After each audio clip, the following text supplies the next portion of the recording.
to work. I'm going to have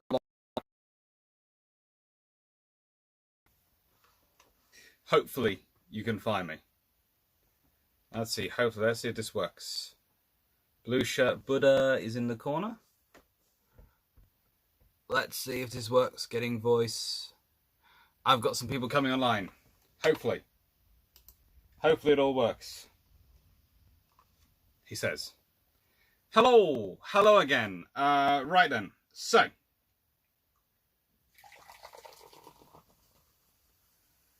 I will change.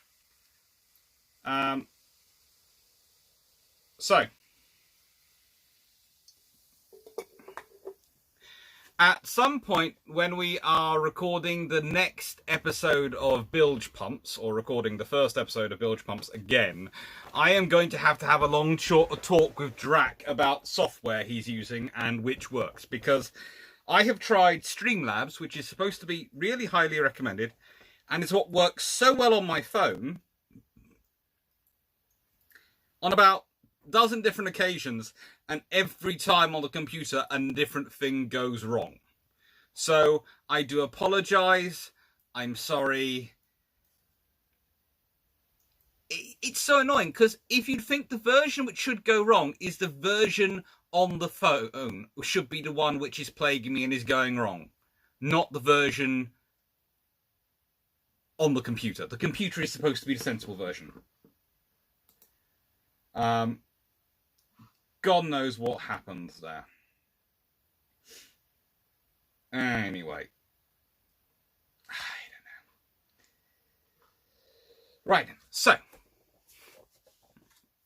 Hello everyone, and thank you for joining me. Today I thought, well, I spent the whole morning recording videos, and frankly I didn't fancy doing much more writing this afternoon, so I thought I'd do this. And I thought I'd have a chat with you all and check if you're all okay.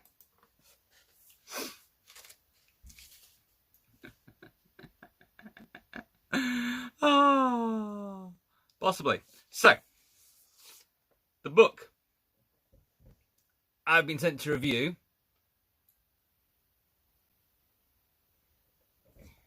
now. I'm going to move you a bit closer for this, and hopefully that's also going to improve the bit rate, because the bit rate it's complaining about is the Warship 2020. Yes, I've been sent a copy. Now, I'm lucky. I've been sent a copy by Global Maritime History, which is a site I highly recommend you all to go and have a look at, because it is excellent, and I am very, very lucky to be on the editorial board and to help them out there. I am very lucky to get work with them. But, you know, as part of that, sometimes I get sent books to review. And this is it. This is a brand new book, and it's very, very cool. The reason I fancied reviewing it is because it's got these titles in it. Now, can you all see them? And the reason I thought I'd do a bit of a video review, I'm going to do a written review for the Global Maritime History site, but the reason I thought I'd do a written review is it's because it's got all sorts of things about the carrier burn, HMS Victorious' reconstruction, the beginnings of Soviet naval air power, the development of the small cruiser in Imperial Germany, all sorts of things. I do love the way the development of the small cruiser in the Imperial German Navy is only part one. Please notice that I'm presuming the one on 102, you are going to have to buy Warship 2021 when it comes out to get part 2. Which personally I find a little bit annoying. I would say if I'm spending the amount of money that this book costs, which is £40, I would expect part 1 and 2 of any of the papers in there. It's a very, very good book. Hi, Jay Richardson. Hello, Commonwealth Marches. Hello to everyone who's joining us. Thank you for joining us. This was an impromptu test of the Streamlabs. Streamlabs has failed. I'm going to have to find something new to do it. But I thought I wanted to continue the chat and do a bit of a book review. Lure them in with bad German cruiser designs. That's the only thing I can think of, honestly, for that one. What's really annoying is it's written by Dirk Nusselman, who, if you don't know, is a very excellent, very good writer. Does some very good history. So you've got part one of, I presume, 2-part. It could be more than 2 parts. It could be 3 or 4 parts. We don't know. All we know is this is part 1. It's cruelty.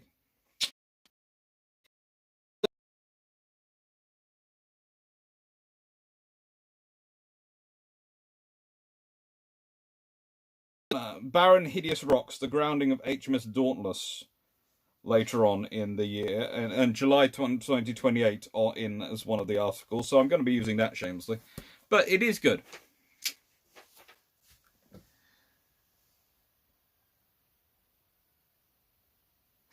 Chaffers and Bray, I just read people's PhD thesis act. They generally become books anyway and have less problem. To be honest, they often do. In my case of my PhD thesis, that was held up because there was all sorts of issues. So whilst I got my PhD and everything else, it got held up being published. And by the time it was available to be published, I was able to lodge it. We've had all sorts of issues come with COVID-19, but it's been fun.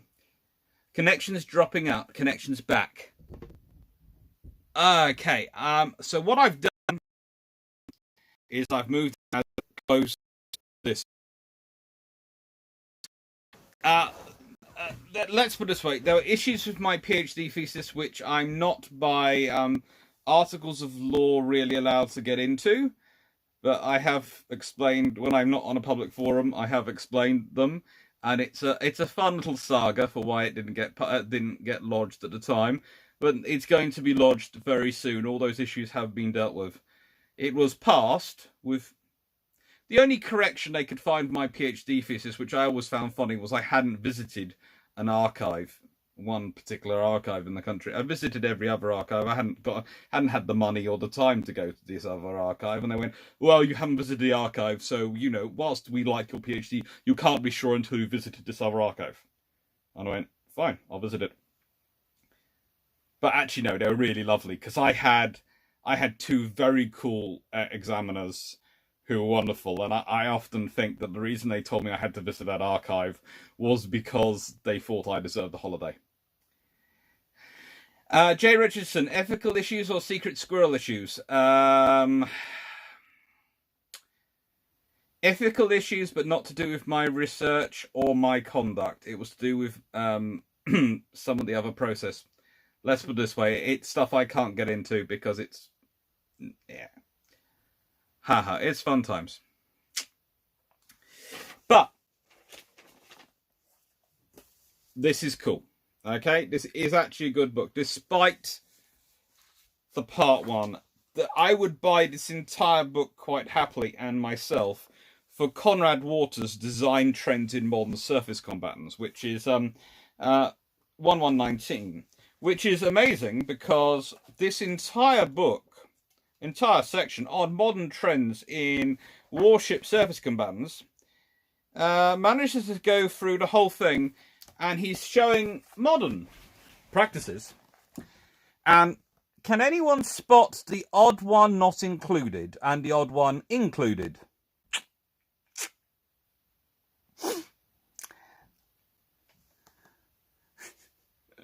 Which is missing?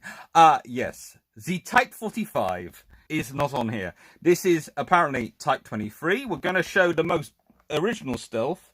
Then we're going to show then we're going to show this, which is frankly, yeah. And then the Zumwalt. And the Type 45 is the obvious missing one. And no, we don't want Peter Villicki. Now, good afternoon, Blue Shirt Butter and John Hart. There will be a lawyer watching. There is always a lawyer watching. Chaffers and Bray, official. At Dr. Clark steps his way to the top. Unfortunately, I don't really have the body. But that does sound like a nice, easy way to go. Far easier than actually doing the research. But no. Although, HTTP.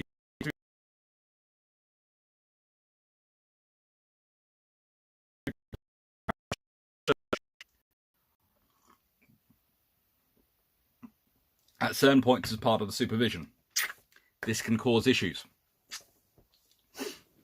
Now,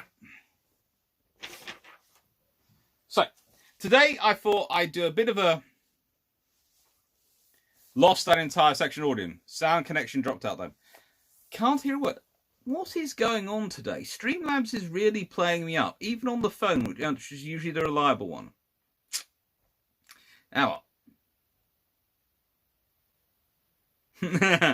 is there, Simon Fisher, is there an unethical volume of Iron Brew for a naval historian to consume? No, all Iron Brew is ethical.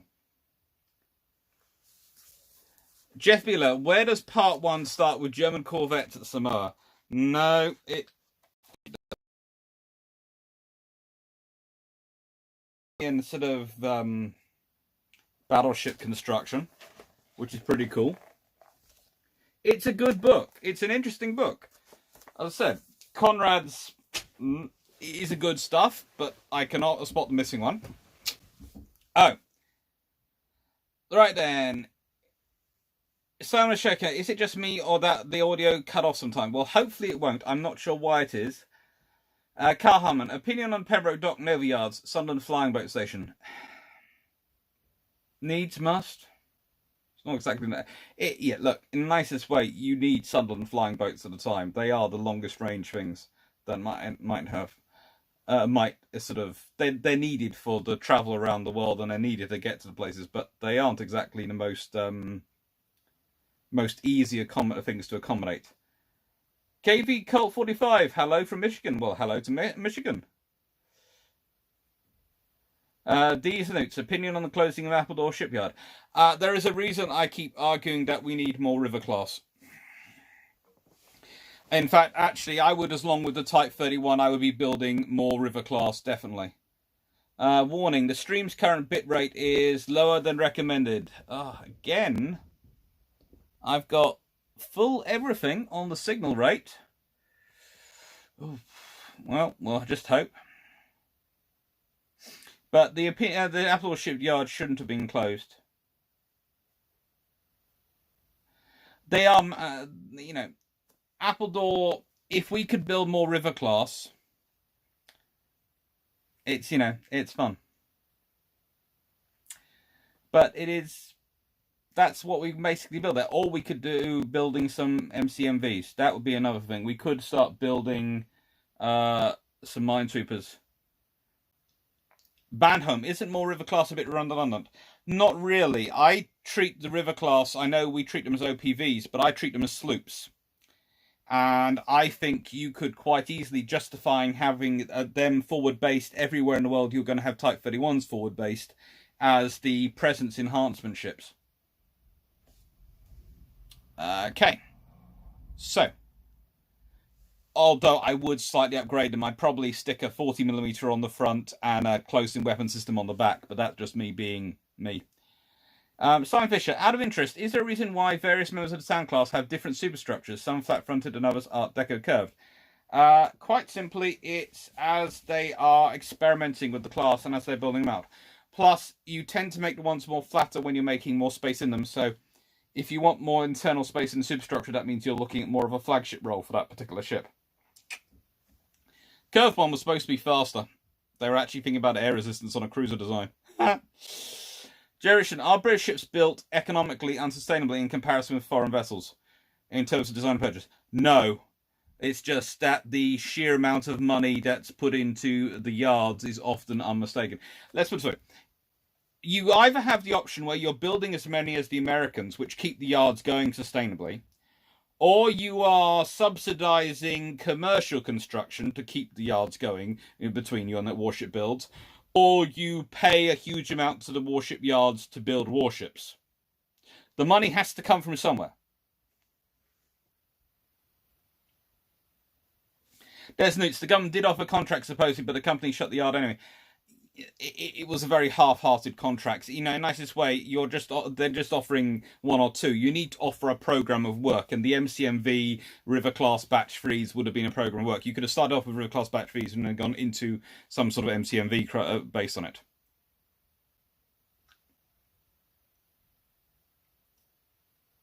Chapters of Braid, they're 150 million, not built properly. Sheer nuts, glue back on.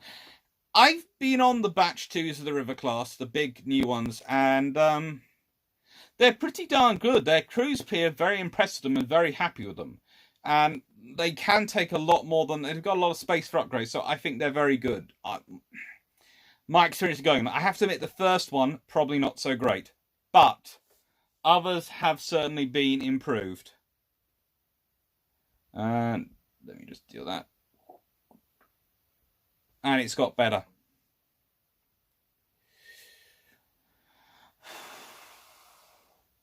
Bad Home, sure, but then why not have a slightly different design that has upgrades as a potential, given the River Class is so close to its max?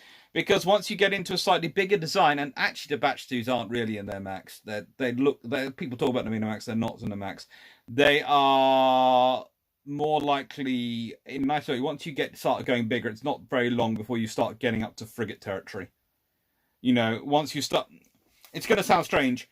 You start off with a 2,000-ton ship that's not got limited aviation facilities and all these things. Then you go, I'm going to add in aviation facilities. Well, that's going to have to lengthen the hull. You're going to have fuel, all sorts of facilities to support those crew.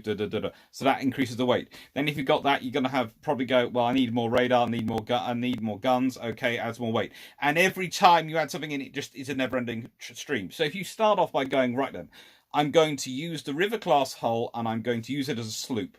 That starts off your baseline and you don't get too far into it. So it works well. You know, it keeps you to an honest selection. Alex Hunt, so the best option is to rebuild the Grand Fleet. Not really, but, well, that would keep the yards going, definitely. But no, that's sort of a long-term option. Be fun, though. Chateaux and Brain, they never were. The shipyards formed a cartel before World War II, which kept prices high. 35% profit margins. That is often the thing that goes through people's minds. But once you actually go through a book like this, the British Historical Statistics, and this is the economics mainly, this one, produced by Oxford, and no, this one's actually Cambridge, but there's another one by Oxford I have somewhere. They're both pretty much the same colour. Anyway, they are you find that 35% profit margin is not really the same when it comes to Royal Navy ships. They managed to charge a 35% profit margin when they're dealing with foreign nations, definitely. But when they try it on our British warships, they have to deal with the directors of naval construction and the Third Sea Lords, who understand what's being built and can argue back. That was the big problem with losing the naval constructors. The Admiralty and the Ministry of Defence has lost the ability to argue back so much. Okay? So, Chaps and Bray, but worth 150 million. They would have been a lot less if they'd been built a plane just for the hull. They were paying to keep those yards open. They were paying them extra money to keep those yards open for the frigate construction Type 26 program. Jeff Beeler, how does the River compare to the RCN DeWolfs?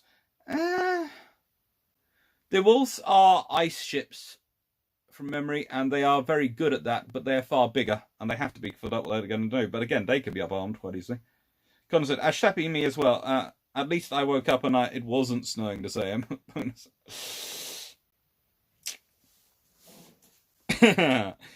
Jay Richardson, couldn't the Type 26 frigate salvage the closing? Who won the contract? I heard Oz and Canada were interested in licensing. Okay, Jay Richardson, the Type 26 is going to be built by Canada and Australia as well, under different things. I think the Hunter class, and I'm not sure what the Australians are going to call theirs.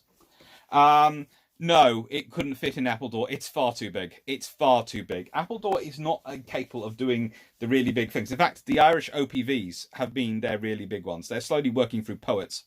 But the Irish OPVs are really sort of limited size, which is why, again, I go River class. Good evening, Potter. Chaps Brave. 35% on that Hunt's just one example. Again, this is... That's the 35% mark.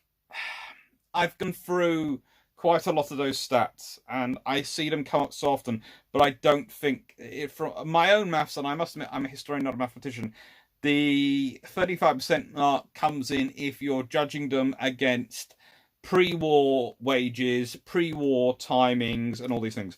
Once you've got the Hunt class destroyers, and they are going through being built using overtime, all sorts of things, it's far more expensive to build, so it's not 35% by any chance.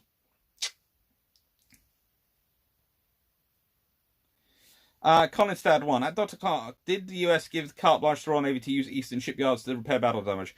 Not really carte blanche. They were happy to use them, but they had to fit them in round their production and round repairing their own ships. So, you know.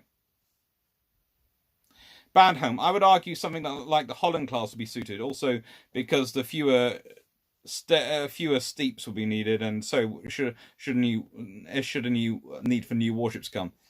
Yeah, but you know, in the nicest way, Holland class is going to require more manning again. But I do like the Holland class. I do. They are nice. Or we could go with the design used by the what's it called? The Irish Navy. They're quite good.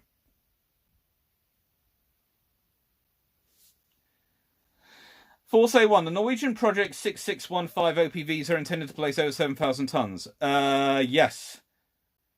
Well, how do I put this politely? There are certain points in this world where we are talking about OPVs which are no longer OPVs. They are definitely, most certainly, they are becoming full-on patrol destroyers. You know, it's what's going on.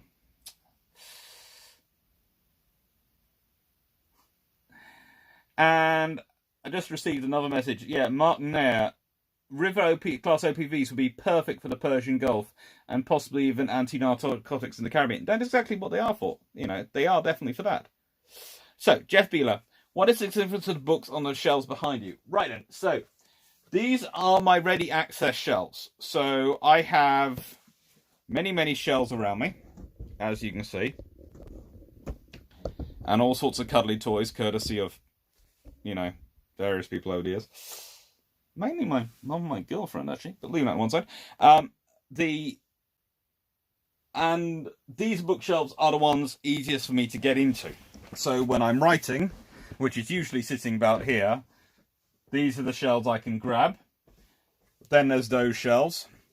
And then I have the shelves which are slightly harder to get at. So basically, the stuff I'm using more is usually in this corner. And there's the stuff which I need access to still. And then I have shelves upstairs in the roof and all sorts of places. Yeah, I don't so much need to someday move into a house as move into a library.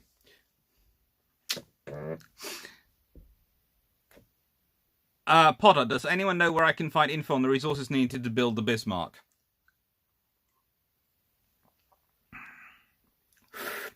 I would say Drakenfernel, because usually he has all sorts of stuff like that, but I'm not sure on this one. Alex Hunt, a 7,000-ton OPV. Have a look at some of the Japanese and Chinese Coast Guard vessels. They are 11,000 to 15,000 tons. They are humongous, and they're all technically OPVs.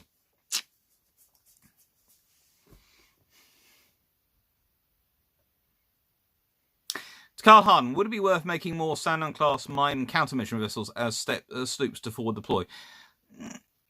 I wouldn't go with Sandown-class. They're a bit too small. And this is why, again, the River-class batch do's. Once you're talking forward deploying, you need space. And Sandown-class go to the Gulf, and they do all sorts of things out there at the moment, and it's hot, and it's small, and it's cramped. These newts, would you consider Japanese helicopter destroyers as carriers? Considering they're planning on fitting them with ski jumps and F-35Bs, yes, they're carriers. Jefferson Bray, nope. Warship Builders Committee formed a cartel and rigged the building to ensure high profits. Also, they bought out shipyards to close them down to ensure less competition. Jefferson Bray, I know there is a lot of stuff about that, and I do agree that there is some shady stuff. but they're also kept a very tight eye on. They are attempting to do some things, and I know some are attempting to do things, but also there are issues going on. There are counters to them, and there are other forces affecting them, which means they don't get away with as much as they'd like to. Remember, you are talking about the country which sent even a couple of shipyard owners into very close brushes with the law during World War II for fear of profiteering. So the British government kept an eye on them. It wasn't blindly paying money, and it had the Directors of Naval Construction and the Naval Constructors kept a very firm eye on them. Jay Richardson, makes sense. I had no idea it was so small. Couldn't Custom and Excise Border Force order some more cutters? They always can, but, you know, they don't seem to need any more at the moment, or rather, John Hart, I've heard Nigeria's building warships. I think they are building some, but I think they're very simple designs at the moment.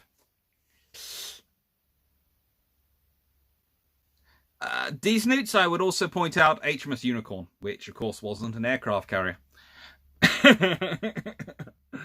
If anyone hasn't seen the stories about Unicorn, and Simon Fisher is also bringing up, Unicorn was of course the forward aviation support ship, which was also a model of a light fleet aircraft carrier, but the Royal Navy never admitted it, even when it constructed and was working in World War II, and working as a light fleet carrier. I have to say, there is a great conversation about Scotch going on in the messages. Shepard 2, Adolphus Clark, which was the biggest waste of time and resources, Bismarck or Yamamoto, given how they ended up being?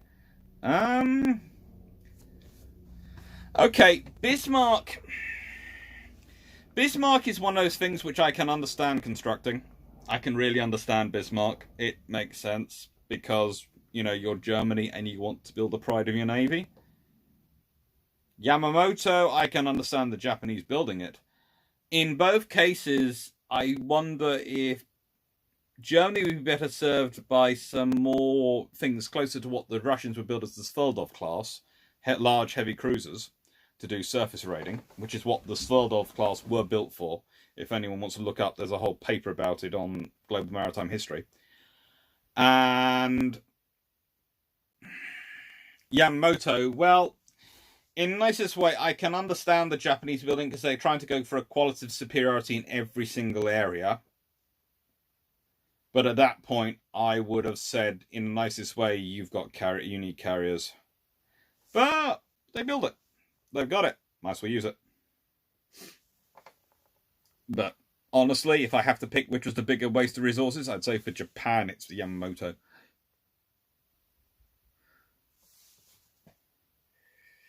Jerison, what's the current thought on the current Royal Navy patrol boats? Was on board one in Gibraltar Sabre class, and it was underwhelming with civilians.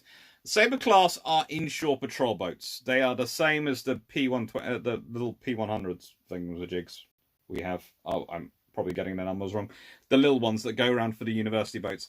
That's what they're for. They're for inshore patrol. They're not proper patrol boats. That's the river class, which are many, many times the size. This is why I would like more river class. I would like a couple permanently based at Gibraltar, mainly for presence in the Mediterranean, but also to look at the Spanish and go, excuse me.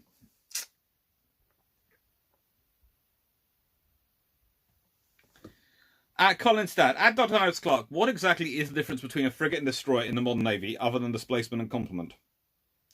One's orientated around anti-submarine warfare, the other one's orientated around air defense. Now, this means you will have differences in machinery and in the sort of the organization of the hull and the layout of the center and the center of gravity. The destroyers tend to be orientated around a huge radar.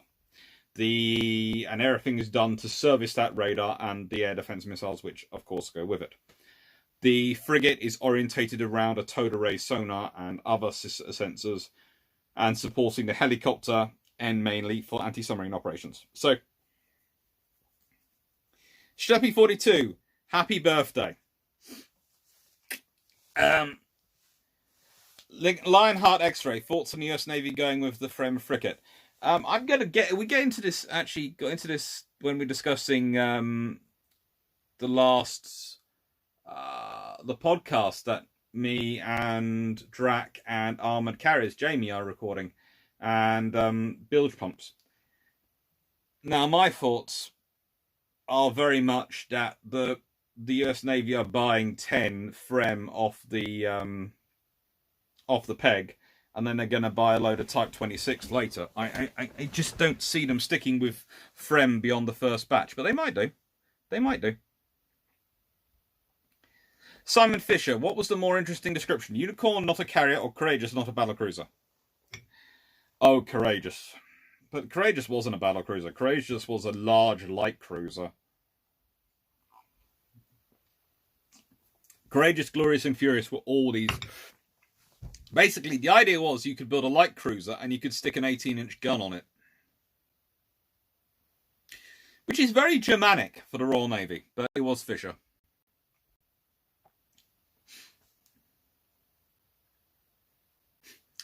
D-Snoots. First home-built ship of the Nigerian Navy was built in 2012, and that was just a small anti-piracy vessel. Well, they do have a lot of problems with the piracy on that coast in Africa, but the Nigerian Navy are really at the front of dealing with it, and that's why we haven't had a Somalia incident on that side. And they're building ships, and they're gonna do it.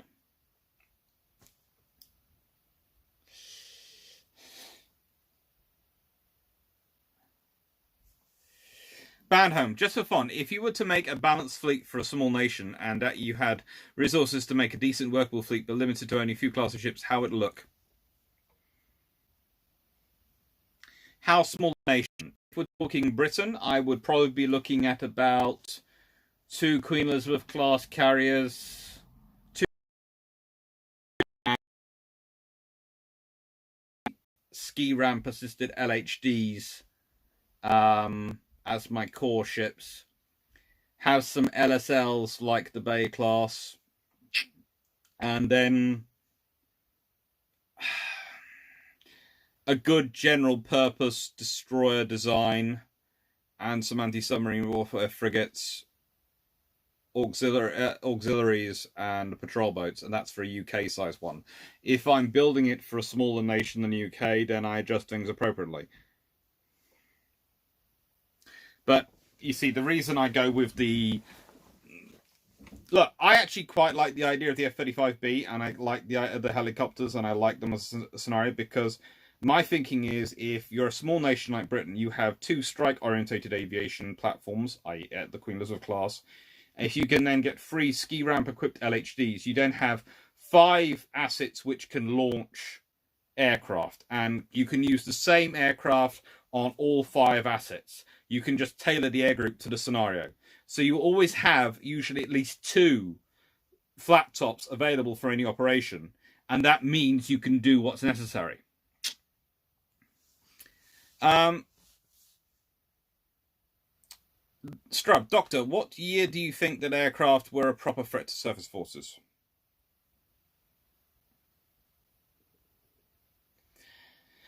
I'd say really aircraft start to become a proper threat once you have torpedo aircraft. In the nicest way, most of the bomber ones of the 1920s and 1920s onwards, 1920s and 1930s, are not carrying big enough bombs to damage anything bigger than a destroyer. Mostly. There are some exceptions, but mostly. And, if the ship is sitting still and doing no fire control and all these things, then of course they can damage them if they're sitting still doing nothing. But if they're moving around, yeah, it's the torpedoes which are ring. So the moment the Sop with Cuckoo becomes viable, it becomes an issue. I would say you start having enough aircraft and enough of a threat in about 1932. But that's me being a bit egotistical looking at the design of aircraft.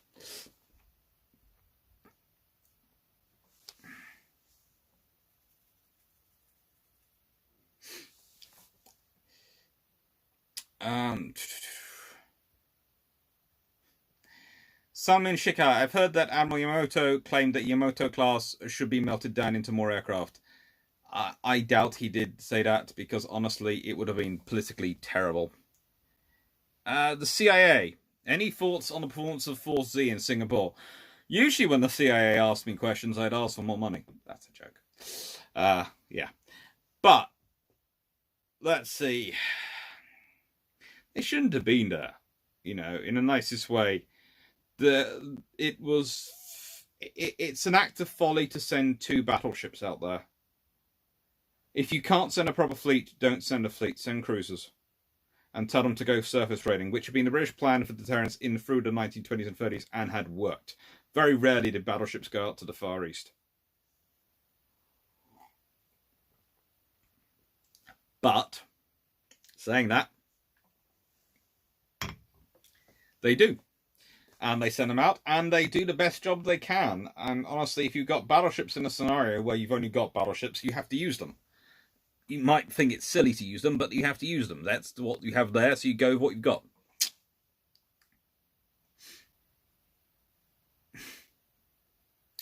Carl Harmon, you're in control of the RN at the current time. What ship would you order? No cost is a worry, nor is nation of the design. How many would you order?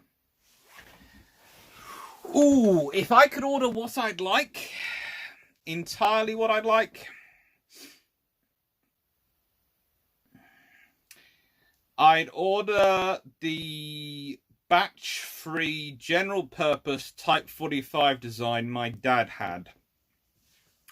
Honestly, because it had all the fixes which we're now putting in for the power supply in it, because it could, and it had a 96-cell VLS forward, which was divided up, if I remember correctly, 64-32, between its sort of extended and slightly broader beamed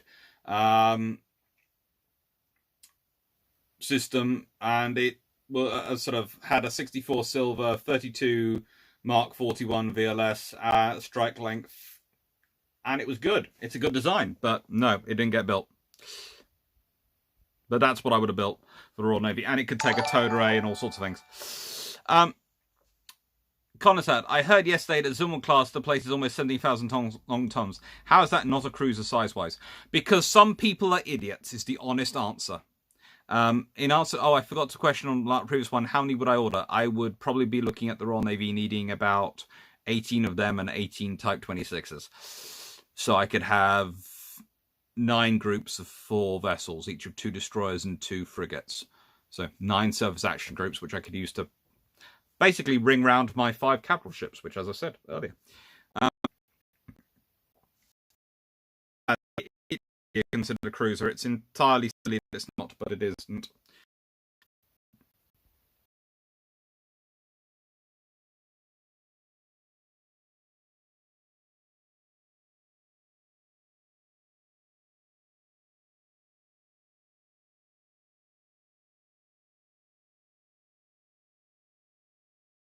Because the term cruiser is meaningless. Actually, it's not. But the cruisers used to be, actually, when they first started out, it was frigates which were sent to do cruising operations. And it's kind of interesting that we've got back to the Type 31s, which are frigates, but they're being built for the Presence mission and the Global Presence mission and all these things and patrolling, which is the cruiser mission. So we're back to building frigates to be cruisers. Distransform. Problem with the Type 26 is they're untested and in the end cost is ambiguous at the moment. No, the Type 26s, the cost is nailed down pretty much as much as it can be. And yes, they're untested, but they're pretty much nothing short of, they're already under construction. So we know pretty much what everything's going to be costing. And there are huge advantages to going into an Anglophone design. 99 Iron Duke at Constad. The RN Type 45 destroyer is about 9,000 tons. That was cruiser size in World War II. Yeah. And the Type 26s are the Type 23s are the same size as some of the C-class cruisers were when they were built. So, honestly, we're into cruiser territory because we're looking for cruiser duties for the ships. The ships are supposed to be big ocean-going vessels which can go around the world. That's going to be a cruiser. Automatically getting the cruiser things.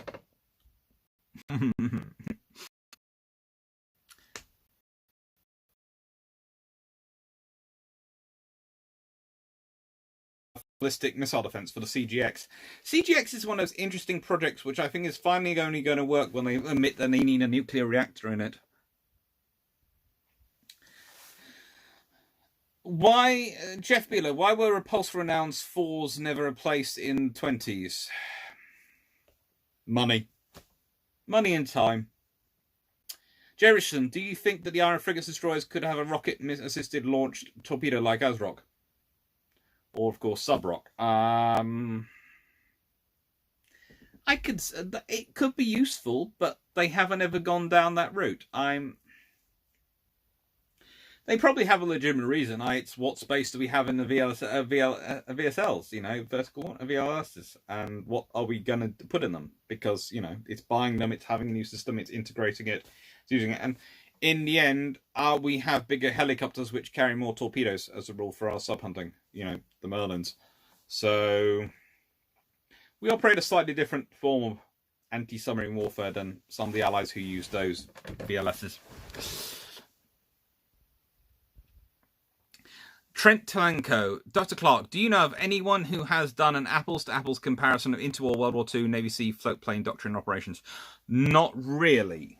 But there was someone who did a very good First World War I. And Alex Howlett. That's him. If you can track down him, he does all sorts of things on seaplanes. And if anyone's going to, he will be. 401, as part of OCA studies,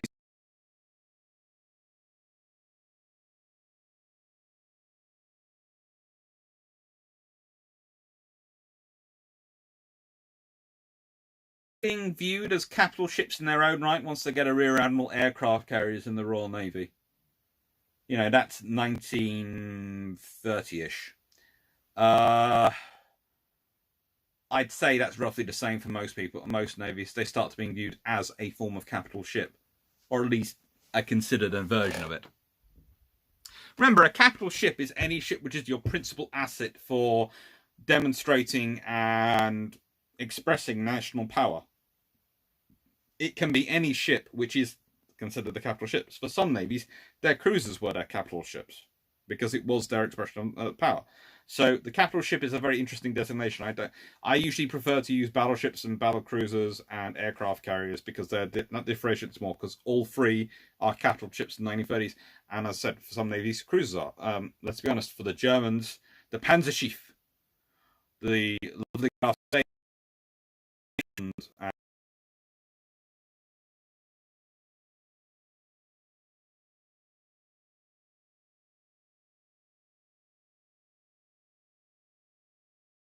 orders. With the F-35 split between the FAA and RF, is there any worry the RF will resist deploying to carriers?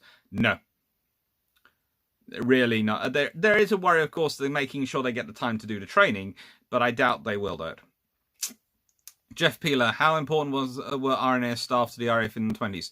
Not as important as the RAF sometimes made out to try and keep hold of them.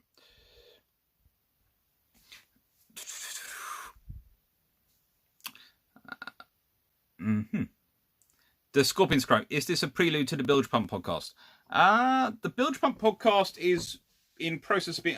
if I'm honest, we recorded one last week, and then we found out that the recording was 90 minutes of silence because the software hadn't worked. So we're hoping to do another one this week and get it out. It will be done. It will be done. And because we had a lot of fun. I know I did, and I think from the way the other guys are tracking, they did. So I think we've all had a lot of fun. There is I did record a video this morning with Jamie, which is our aircraft carriers current, and Jamie's armoured carriers. And I also recorded today the last of the landing ships, so landing ship section 4 and 5, which looks at the headquarter ships, which should come up at some point this evening. And all sorts of things were recorded today, actually.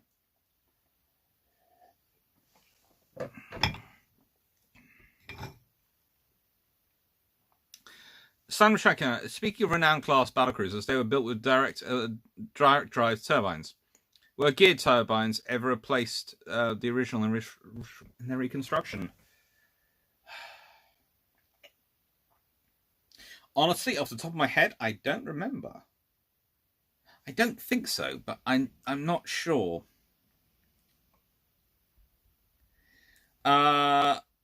Lawrence Cook, at Dr. Clark, where do I find these podcasts for yourself, Drac, and Armoured Carriers? They will be on the SimSec website when they come out. Min,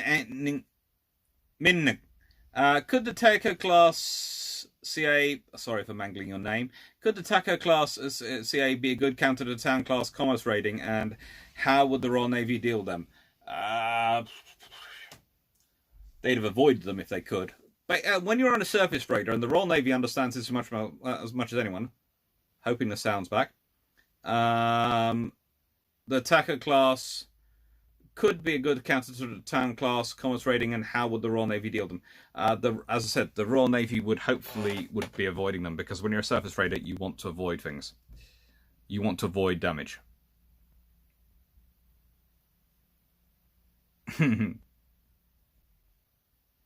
Audio is back. Yay, that's good. Sorry, I am well behind on the questions. I'm just catching up on questions and just see no audio, no sound, no audio. So sorry about that. So the attacker class are a good counter to town class, commerce raiding, and how would the Royal Navy deal with them? Yeah, basically said they'd try and avoid them. If they had to fight them, they'd fight them, but they'd try and avoid them.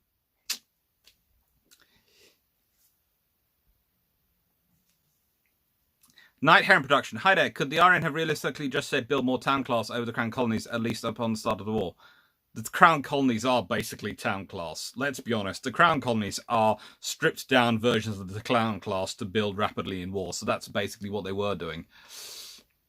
Colin's dad. I remember that.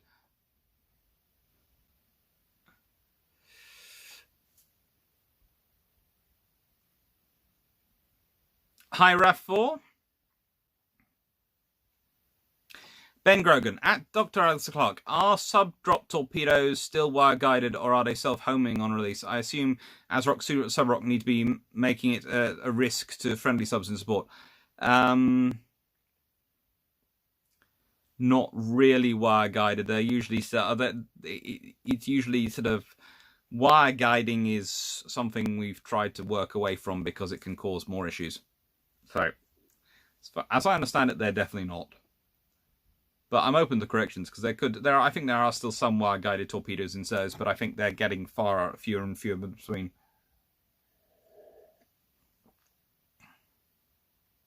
This Francis Rule. Would you agree the real foundation of the Royal Navy was, ironically, the English Commonwealth under Cromwell? Oh, yes, completely. My good friend Sam McLean is an absolute specialist and has done an amazing amount of research on it. But yeah, Cromwell does so much for the Royal Navy, for forming a navy, and basically he builds on what's already been established by the kings before him. Please do not think they hadn't done so much. They had done stuff, but he takes it and turns it into a professional force. It's turning from a professionalized force into a professional force, if that makes sense. There is a profession been growing up under James I and Charles I, and Queen, of course, Elizabeth to an extent, under Effingham. But it's sort of slowly growing. It's he takes the final step and turns it from a professionalized into a professional force. Potter, a question straight from A-level. The shift from sail to steam was the most significant development in the changing of the conduct of the war at sea, period 1719 to 1917. How far do you agree? Not really. It sounds like a good idea because theoretically, when you shift from sail to steam, that means you're free from all the points in the world that you have to go to.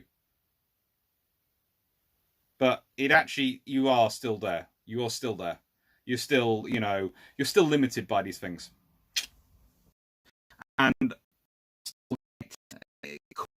same point. So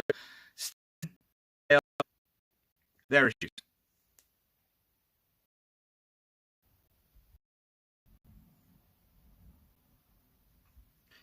Right then, audio keeps. I am apologizing that my audio keeps cutting out. This is Francis' fault. Is the family streaming Netflix? Not as far as I know. I'm the only one who knows how to open Netflix in this family. No, seriously, I have an engineering lecturing sister, and her and Netflix are funny.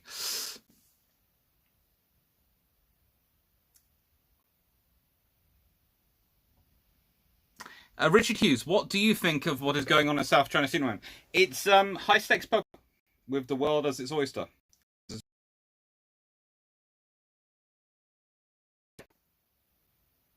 So the stream bitrate keeps dropping down. That's the problem. The bitrate drops down. and I'm not sure why the bit rate is dropping. So I'm thinking that's probably when you lose the sound, when the bit rate drops down.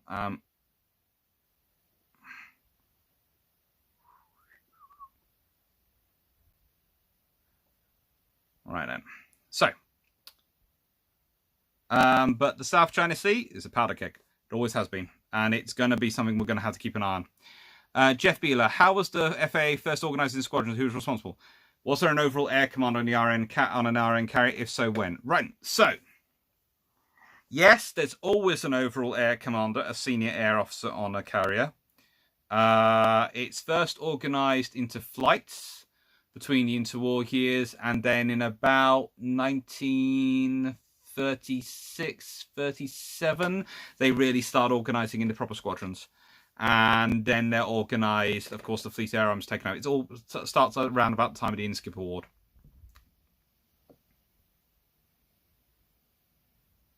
Yes, it's the SS Montgomery, I think, down in the channel, in the Thames Estuary, which is...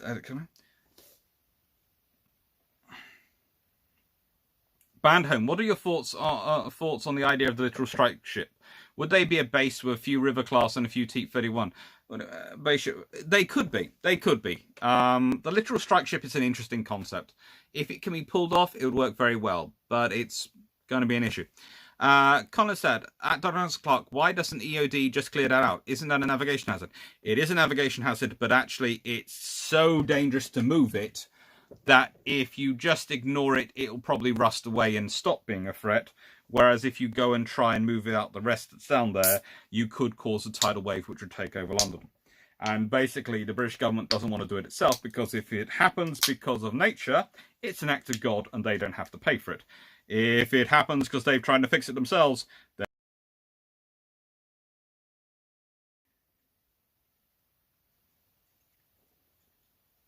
Individual ship? HMS Birmingham. Always love her. She's beautiful. HMS Liverpool's pretty cool as well. Basically, either of those two. Night Hen production, true, but as you point out, the Crown colonies didn't lend themselves to modernisation and at times maintenance. No, they didn't, because they were stripped-down versions of the Town class. The Town class themselves, the bigger ones, are actually easier to maintain because they're bigger.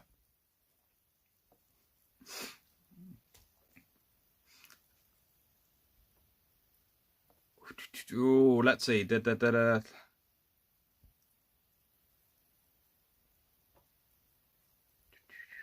There's a lot of questions here. Let's see where again. Down. And I think I've caught up. Oh, hey. Hello, everyone. Right then, I think I've caught up with the questions. At South China Sea, a powder keg. Oh, boy. South China Sea is a powder keg because there are two sides. Honestly, if you consider the interwar period, when you've got Japan, Japan, Britain and America there, you can sort of keep a lid on it because you always have a third person to act as arbitrator between the other two. The moment you have a multipolar world, that's fine. But a multipolar world is really a scary place. Especially when you have the multipolar is actually just some very big poles, rather than a truly multipolar world.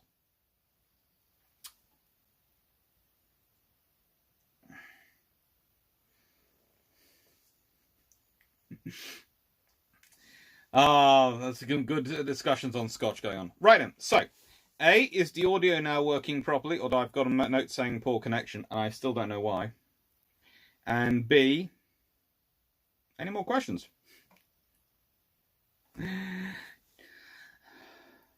Michael Rose, just finished an essay on the South China Sea. Incredibly complex issues at play. There are. It's incredibly complicated. And it's mostly wrapped up with resources.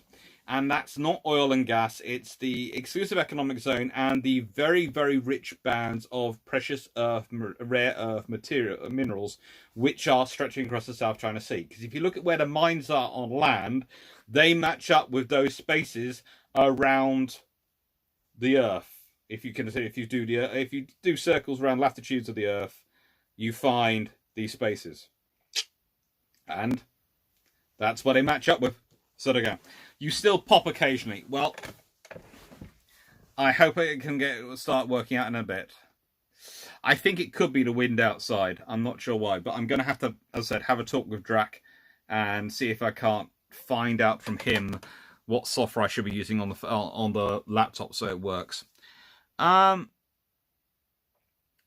Tis Francis' fault. Did the Royal Navy seriously consider ramping up Gibraltar's defence to more effectively close off the strait? Of course, always. Always. Gibraltar's idea to close off... Basically, the idea is if you can close off the Gibraltar and you can close off Suez, then basically the French Navy can't go anywhere. That's brilliant. And the Russian Navy can't go anywhere. That's also brilliant. And the Italian Navy can't go anywhere. Yeah. So, you know. But they are fun. Night Heron production. You are in Henderson's position, and you have the foresight to believe fighters could be the size of small bombers by the 50s, and that jets could be a thing. What carrier design would you try to get through? The Audacious class. The Audacious class, definitely the Audacious class. I'd probably do the Audacious class though with an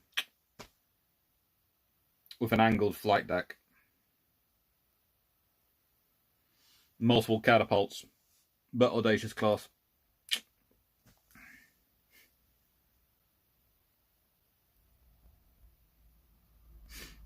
I do like your reasoning. Night Heron production. The reasoning being driven by aircraft development, being driven by engine development, ever increasing in efficiency, but also size. Yep, that's why I'm here. CIA. Weird side question, but what's the best university opinion for geopolitical and naval fit learning? Yes, I will pay you from the Black Sea Site Fund.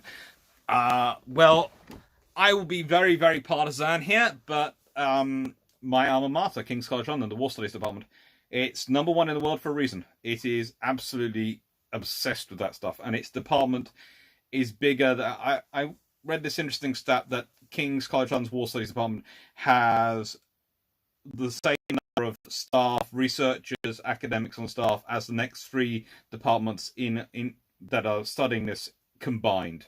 So it's massive, and it's capable of delivering courses which no one else can quite deliver.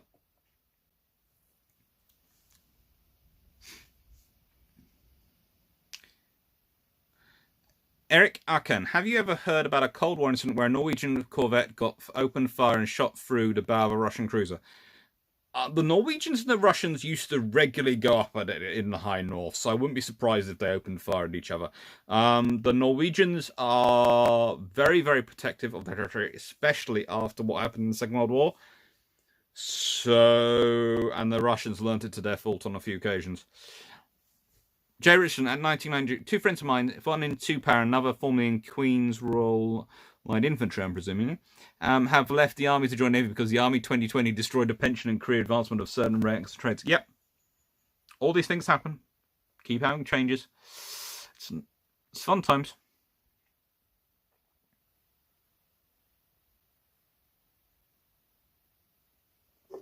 Simon Fisher, I'm not sure about that. Most of the UK's war prizes were sold for scrappers. We were stone mothers broke.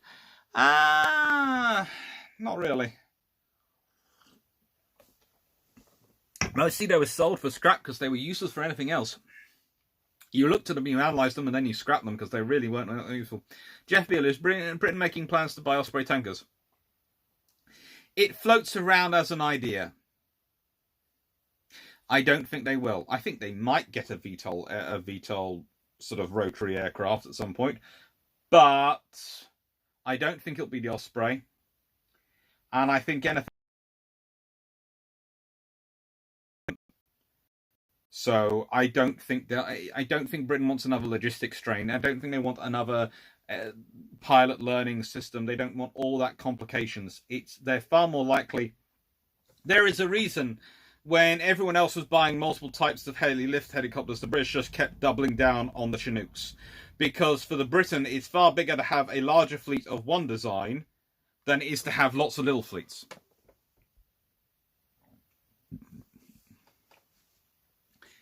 Tis Francis' fault. I've asked Drac before, but I'll ask you the same. Would you say the Royal Navy and its ever-increasing requirements drove the Industrial Revolution? Yes. To a large extent. I would say they provided a lot of money for things like the copper, iron, rope, and food. These things these things create precedents for these processes. They're driving procurement, they're driving sort of funding, but wars often have that impact on things anyway. And if you've got an age which is already technologically advancing, and technology tends to do that in terms of advancement, it's a curve as each level builds upon the ones previous before. So this is what happens. The Navy is a catalyst, definitely.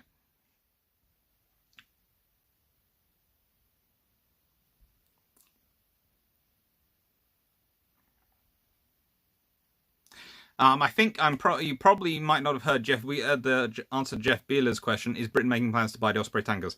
No, it's my answer. My answer is basically you have the Britain tends to double down and try and have larger fleets of fewer aircraft. So we buy Chinooks when everyone else is buying different types of heavy helicopters, heavy lift carrier. We concentrate on the Chinooks, so we can get more out of the fleets we have than have these things which have individually better capabilities. But if you have 6 fleets at any one time, is probably going to be 12 aircraft, whereas if you have 36 aircraft of the same type, you're probably going to have 18 to 20 available at any one time.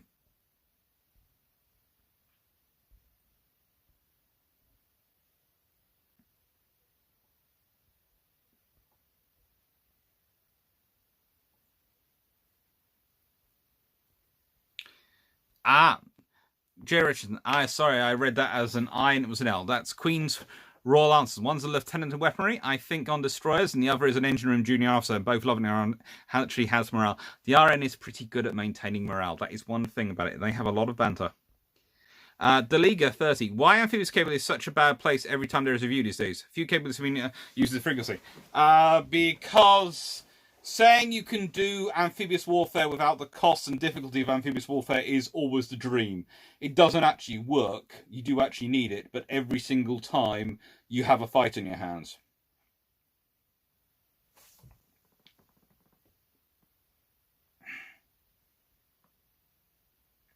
Jeff Beeler, what is going on with the Royal Marines? Well, I'd have said that to continue to be relevant, they needed to go, if they wanted as a brigade relevant, they needed to go the US Marine Corps APC route. They needed that motorization, they needed that organic capability. But they prefer being, well, they can get money to be this elite light infantry. So basically kind of US Rangers on steroids. And that's what they're going for, without the steroids. Sam Fisher, to Franceville, the Iron has world's first production line based on division of labour to make standard block and tackle.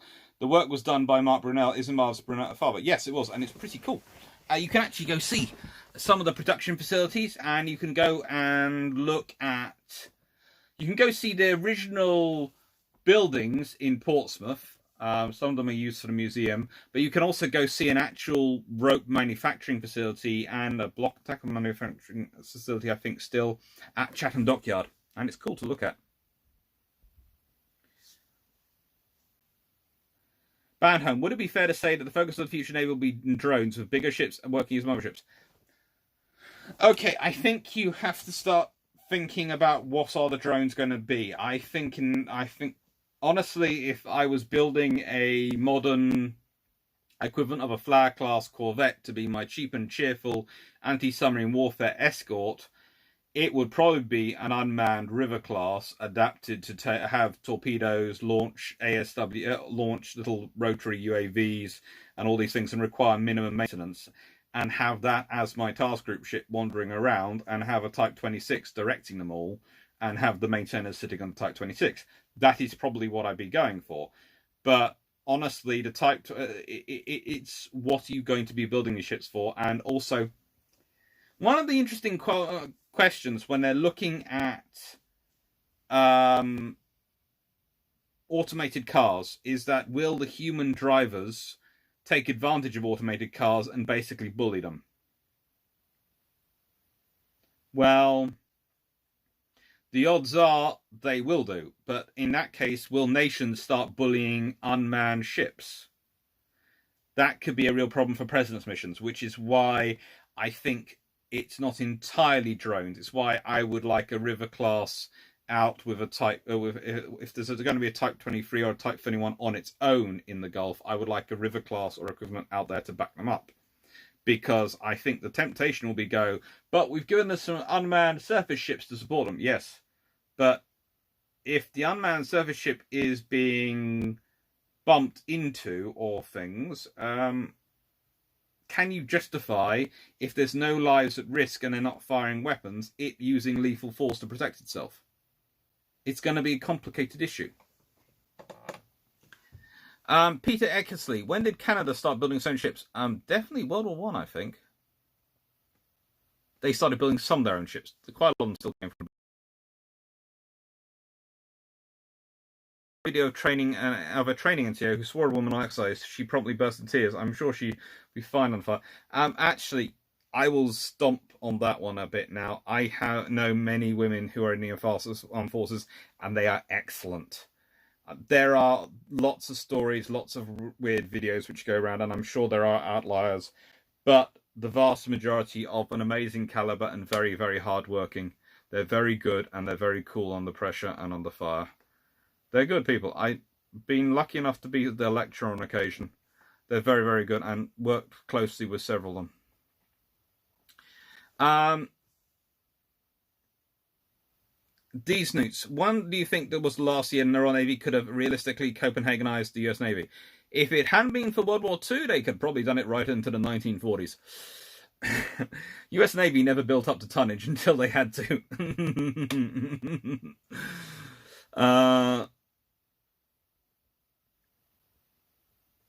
It's Frank's at Fisher. It's something like Fisher. It's something like I like to ask anyone if it's wrong. So to big debates, arguments with friends and people I've just met. Yeah, most things do in life.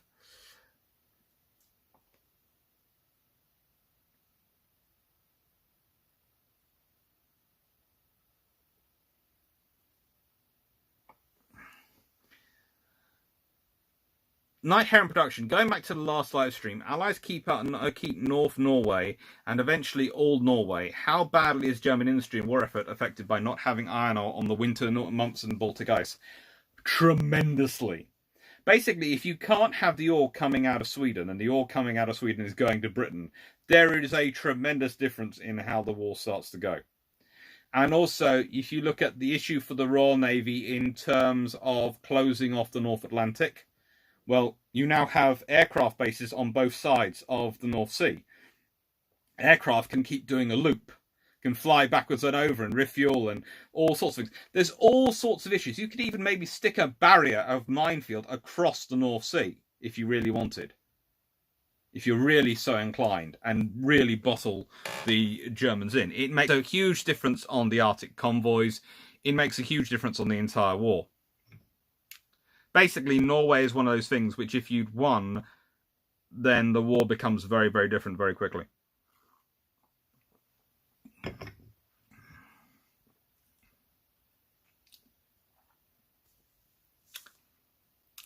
Jeff Wheeler, who are the great British carrier captains? Possibly. Lumley Lister. It's got to be up there.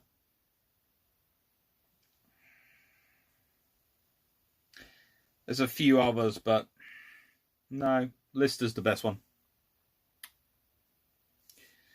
Colin's dad. Yeah, Jeff Beeler. Who are the great British carrier captains? Yeah, Lumley Lister is the one I go for. There's a couple of others, but actually, I just wrote an article about them. And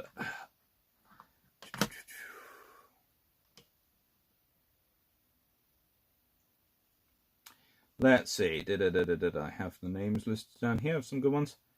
Boom, boom, boom.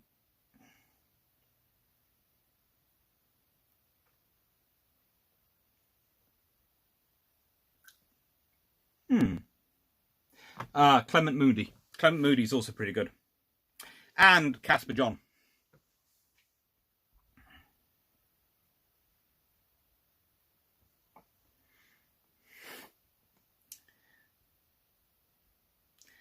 Banned home, I can only see a question which says not so much for ships, but for, say, a swordfish-like torpedo bomber.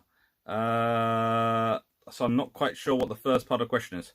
So I may have lost it somewhere in the chat. Jeff Beeler, Canada built trawlers in World War I. Yeah, they did. They built a whole lot of things in World War I.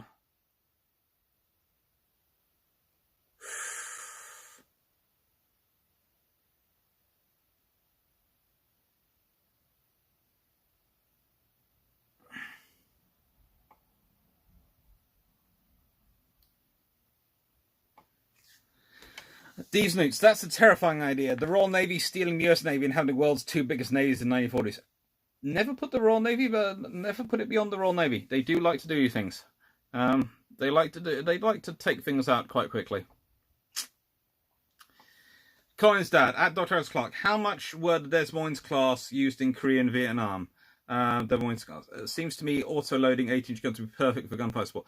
They were used quite a bit, I think. But again, it's... In Korea, it's far more common for cruisers, etc., to be used. In Vietnam, it's the prevalence of air power. Air power is the common thing that they're going for. And actually, again, cruisers are pretty good, useful. One of the interesting questions I got asked the other day was, would a Darien, in 1949 Darien-class destroyer have been useful in the Falklands War? Yes, it would have been useful far more for the Royal Navy than reactivating one of the cruisers, because they had so much 4.5-inch ammunition already available, they could use those guns. And that's the thing. If you're using the Des Moines class, if you're using these ships, you need to provide them with shells. And that was, in the end, the reason guns is complicated. Peter Ackley, did the Commonwealth navies have any independent laws? They always are theoretically independent, but they tend to work very well together. That's the thing. They tend to work very well together. And that's the issue. Right, so I could be having sound issues again, I'm not sure.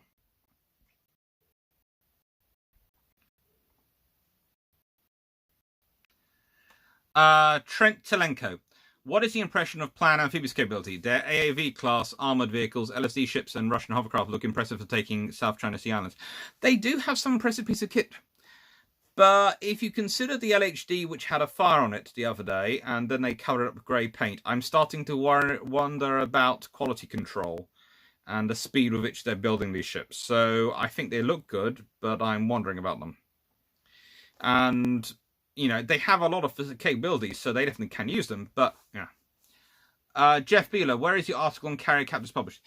It's not technically on carrier captains, it doesn't talk about them a lot, but it's an article on Philip Vian, and it's going to be published in the Warships International Fleet Review magazine at some point, when Ian Ballantyne publishes it.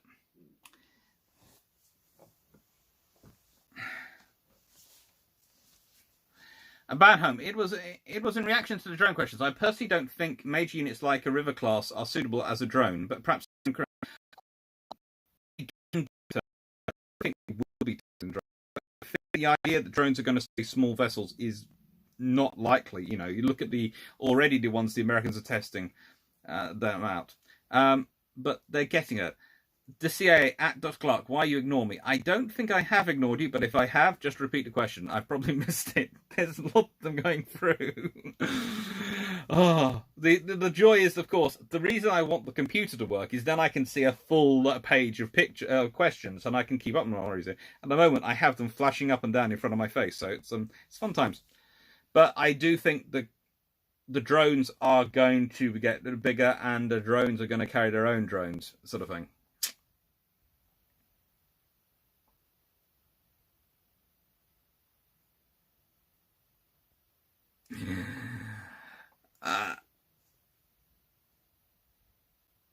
Lawrence Cook and Dr. Clark, what are the best things to watch in your opinion on Netflix, naval or otherwise? Ooh.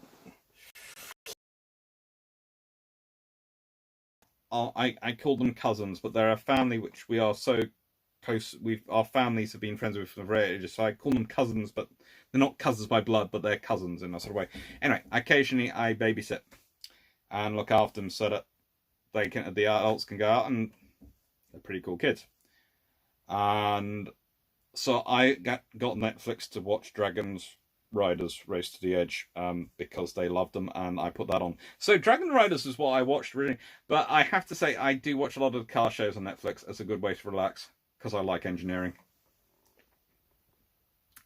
Jerison, at Dr. Clock, what are the modern Russian warships made of that makes them spontaneously combust? They do have various aluminium alloys, I think, in them, which I worry about. Peter Exley, how old were you 12 years ago? I was in my very early 20s. Very, very early 20s. On the audio issues, it's intermittent cutouts on audio every few minutes for 1 to 4 seconds, or occasional clipping on the top end of a speech.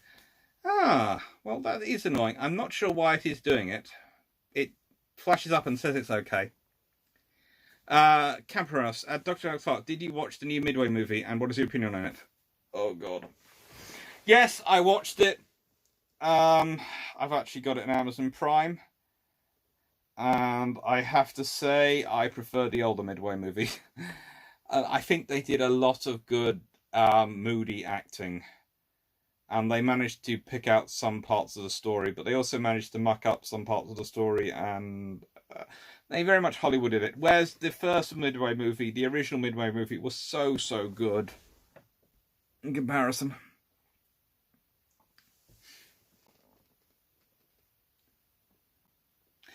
Jeff Beeler, what do you think of the Silent Battle of the Falklands movie? I haven't seen that yet. 99 The Cruel Sea and Master and Commander are both good Navy films. They are. And let's be honest, there is Kate Jameson on Twitter who is obsessed with Master and Commander for a very good reason. But the thing I find annoying on Netflix is there's no hornblower. The CIA, damn it, you missed me again. I keep looking for you, CIA. But I haven't seen your questions.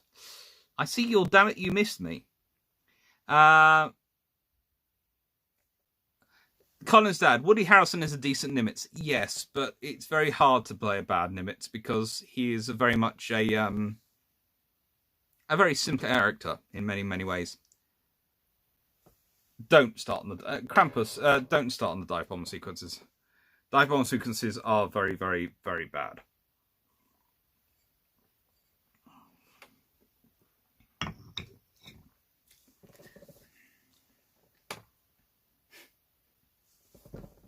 Oh, I have to say my favourite episode of Hornblower, and I cannot remember its name for the life of me, is the episode where Robert Lindsay's character shoots the person who Hornblower is just about to have is having a duel with, and the guy shot his gun, and so Hornblower shoots his gun off and doesn't kill him because Hornblower is nice, and then Hornblower turns away to walk away. This guy grabs a gun, and Robert Lindsay, calm as anything, shoots him from behind a hill.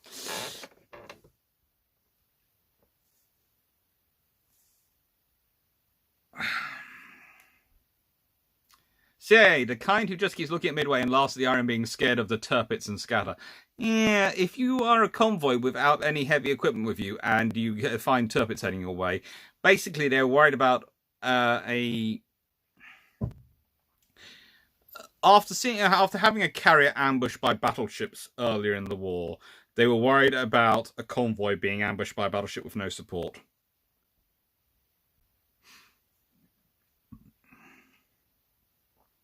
Disfrancable, what's your take on the Bounty Mutiny? He gets a bad rep, but he was actually pretty good as far as I can know. He was an okay captain. He wasn't a popular captain. And that's sometimes the trouble when you have a very popular first officer. Carl Gagnon. Hi, Carl. What do you think about the movie Corvette K225? I don't think I've seen that one yet. So, I'll have a look it up. Simon Fisher, Dr. Clark, do you think there is still a place in modern Navy for a heavier gun armament closer to what the Daring or Crown colonies had for shore bomb fleet threat and showing the flag?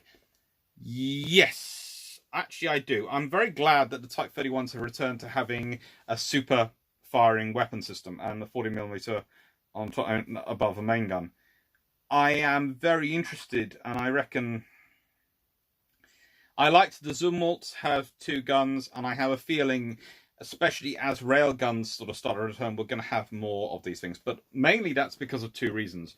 One, railguns are very finicky, and 2, in terms of the early railguns are going to be finicky, and 2, because I have a feeling once you realize how cheap a railgun could be in terms of giving you a good decent amount of range versus a missile, you're going to see far more use of naval gunfire support. Simon Fisher, done that question.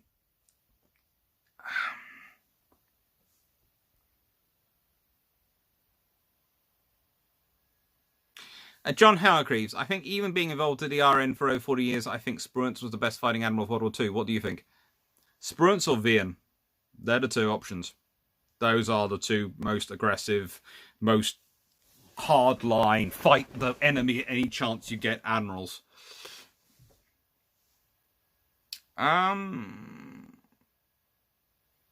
Camperus, Dr. Clark, did you by any chance read David Webber's Safehold series? I have got it saved, but I haven't read it yet. It's one of those... This is the trouble with writing a book at the moment, and, well, finishing off, and before that having to do...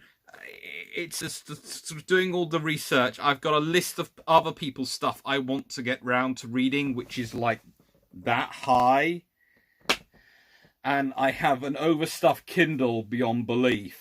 And I've got to actually take some time. And once I've promised myself, once the book's in with the publishers and everything's happy with that, and they're all happy, I am going to sit down for a month and just read fun stuff. And you'll probably get a whole load of book reviews come out on this channel.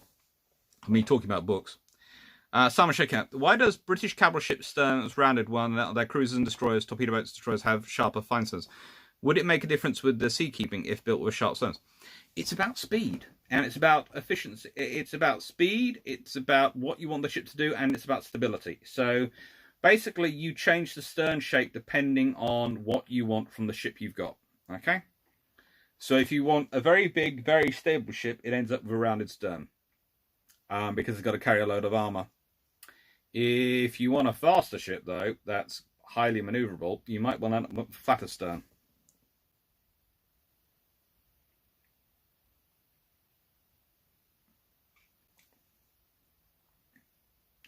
John Hargreaves, I think Spruance was technically better. I think Spruance manages to... He has a better run of it than Vian in that he manages to concentrate on where he's fighting and get really good in the area he's fighting in and really good against enemy. Vian goes... He's fighting the Germans, the Italians, and then the Japanese. So that's why I put them at the same. But Spruance gets a more run. Vian has to keep dealing with people. And Vian also has to go deal with the Arctic convoys in Russia. So he has fun.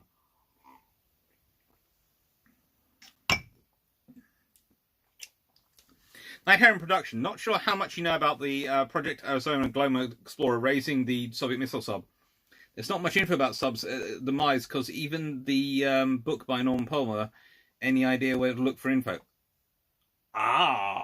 Well, at this point I have to go very quiet and say, look out for Mysteries of the Deep on the Science Channel. I'm not sure when it's going to come out. I have put a link to the advertisement for it on my Patreon page. But I'm in there. I'm one of the historians, and I'm actually discussing that because I had to go do a whole load of research for them to find it out.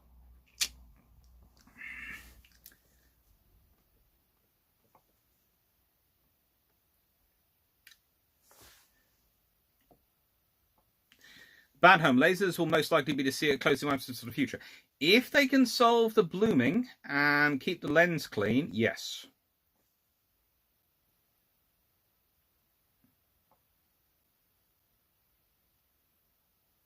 Ooh, Carl Gorgon. It's an old movie done during the war. The Corvette HMCS Kitchener was used, and Randolph Scott is the main character. Good luck finding it. I will track it down. I have a family who are obsessed with old movies.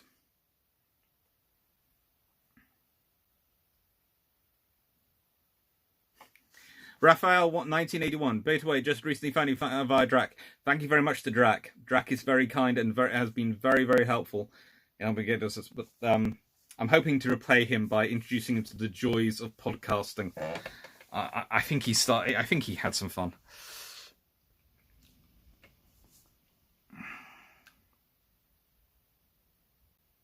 Railguns are too maintenance intensive. Coil guns, albeit heavier, are the way forward, and lasers are useful for dazzling. Actually,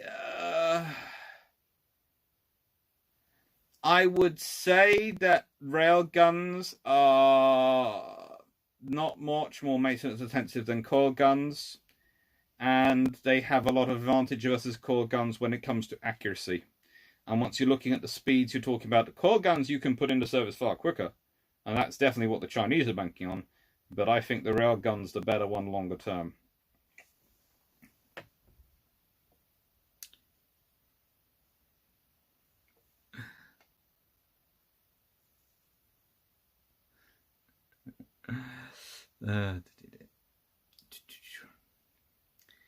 Tis France's fault. Lasers are awful in any bad weather, and the sea isn't known for its best conditions. Having a COS impacted by weather will be a huge weakness and opportune for exploration. Which is why I'm fairly sure it's going to be, if you're talking about, let's say, a phalanx-based system, it'll be a laser combined with a gun. There will be a regular gun next to the laser. There will be reinforcement, and there will be support of the system of mutually defensive systems and mutually supporting systems. It'll be a combined weapon system.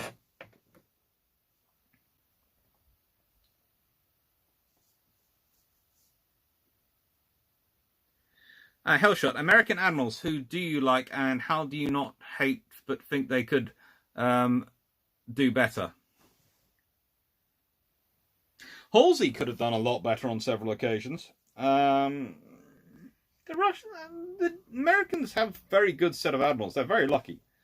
And it's going to sound strange. Their advantage is for them the war is just that much shorter.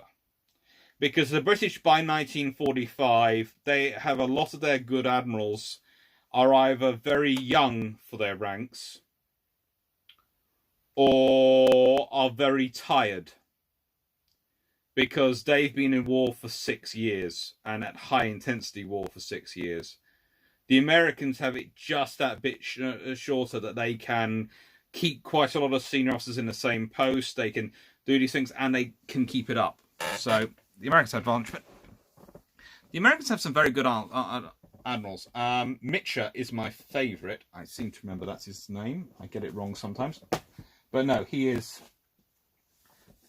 I was actually just reading this book today, Fast Carriers by Reynolds. It's an old book. It's not everything that some are cracked up to be, but I like it for its style, and I like it for the information it contains. And Mitcher in there is always comes through as being pretty good.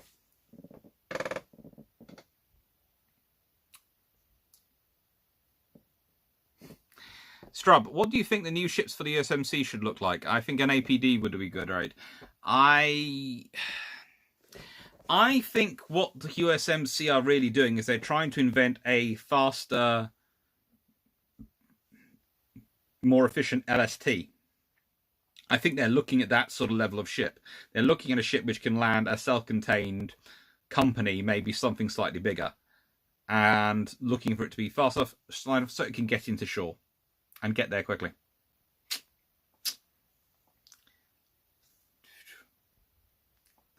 Eric Akuna, what are your favourite naval reference literature from World War I and World War II? Do you consider Jane's fighting ships a good source?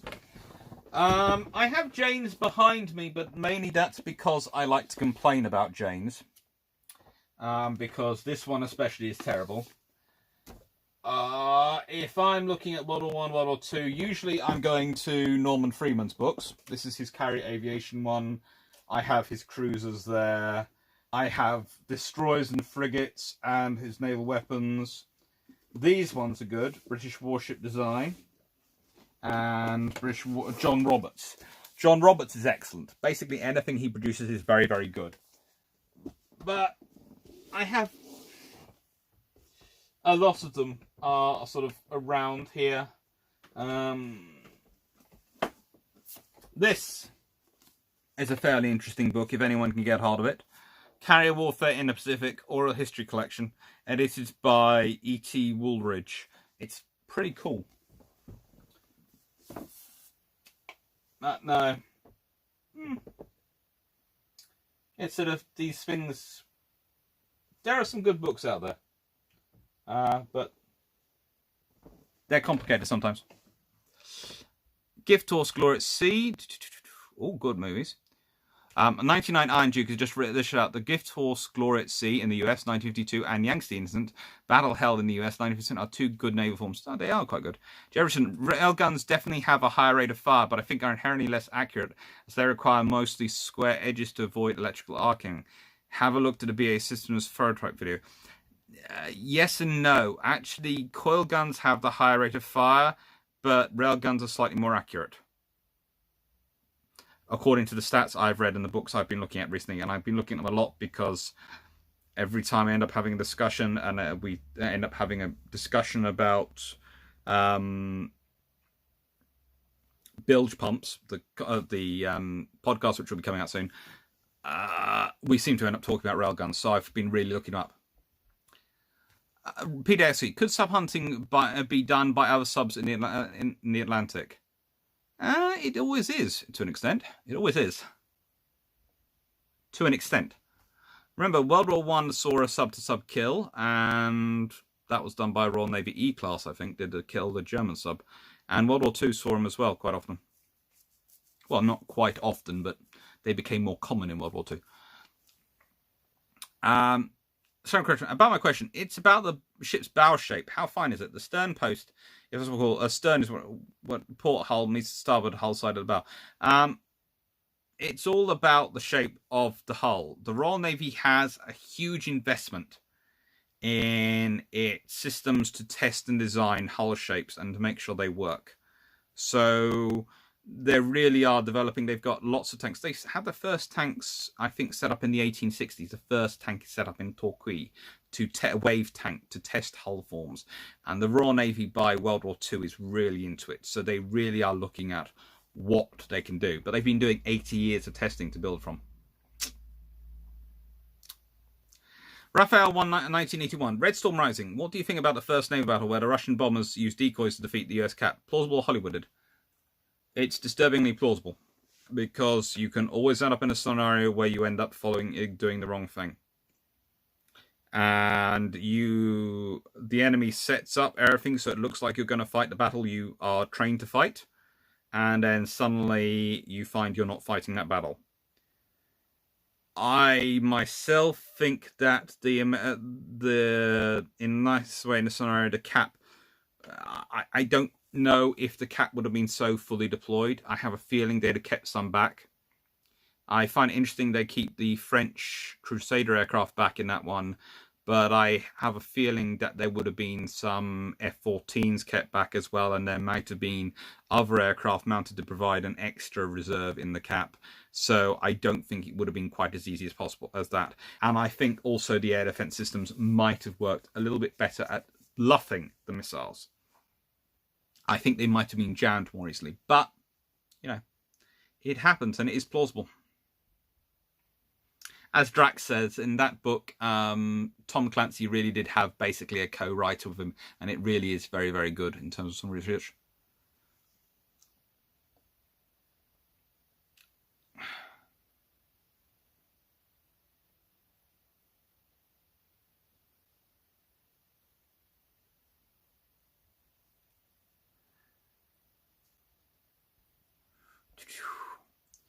CIA, what are your opinions on CIW closing weapon system? Is it another situation like Interwar where ships are too lightly defended? I think at the moment, there's like the Interwar, there's a lot being placed in the theory of these things, and I think in any real war, they'd suddenly go, ouch, and start multiplying them. I have a feeling 40mm would again come into the fore, because I think the 40mm is still the good point. But I can see why other navies, some navies are going 76mm, 57mm, and all these things. I think the 40mm is still a good point.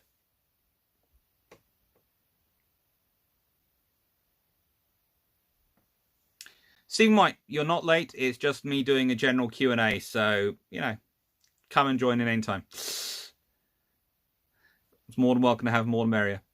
Ben Grogan, at Dr. Alex Clark, on the subject of railguns, do you think it likely that we will see concept of magazines come back into play, but filled with flywheel energy storage for repeated shots? I have a feeling we'll have to find some sort of energy storage. I'm not sure if it will be flywheel or if it will be some sort of system based on the batteries like Tesla have put into Australia, and I'm not sure. It's going to be something.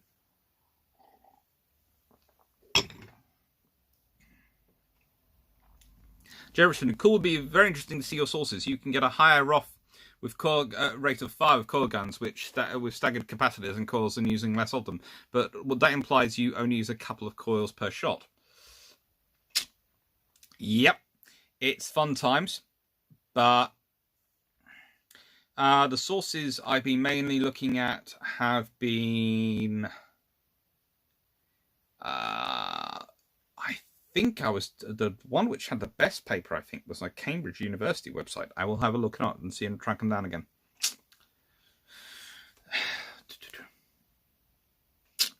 Night Henry from production. What is your opinion of scrapping of the Nimrod ASW aircraft?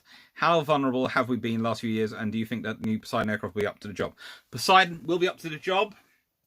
I think if we were going to scrap Nimrod, we should have scrapped it earlier and joined the Poseidon program earlier. I don't think it was sensible to not have any aircraft, and I have a feeling that, frankly, we spent a whole lot of money developing Nimrod's version up to something which would work. It's kind of the same story with the Sea Harrier Mark III. We spend a whole lot of money developing a system up to the point at which it'll be really, really good, and then we don't buy it.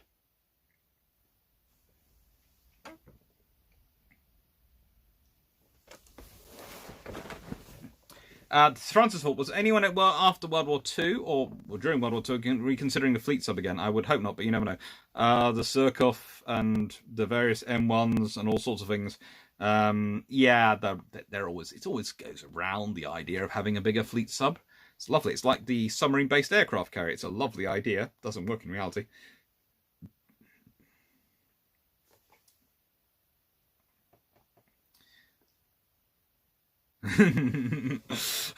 Strub, Doctor, my girlfriend is not a fan of yours. My hardcover library is expanding rapidly. Don't tell her about my Kindle account. Yes. Yeah, don't worry. These things happen. It's good for you. It's good for a relationship to have multiple sources of information coming into it. It's good. Legate. Railguns have the advantage that they are a straight line weapon. Unlike conventional cannon, you don't have to worry about breach pressure, and your only limitation is power generation. That's true, but that's also why I'm suspicious nuclear reactors will be involved eventually.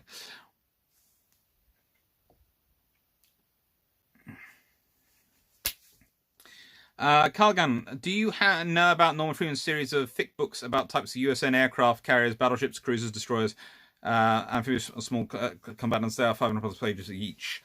Yes, I have 1, 2, 3, 4, 5, 6, 7, 8, 9, 10. 10 of them. So, yes, and actually Norman Freeman is a really cool guy. I exchange emails with him occasionally.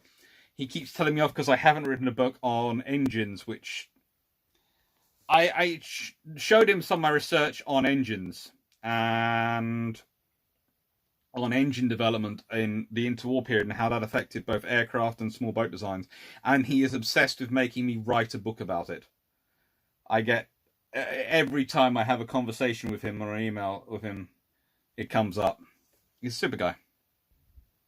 I haven't actually had a conversation with him recently, so I hope he's okay. But yeah, I'll send another email to him. Stephen White, Square Sturm's nuke carriers. Reason? Basically, once you're that big, it doesn't really matter.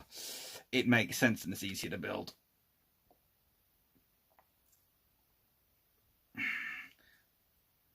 No. What do you think of Jeff Beeler? What do you think of Frank Jack Fletcher? He's a good officer, but I prefer Mitra. No, Fletcher's good. He does okay.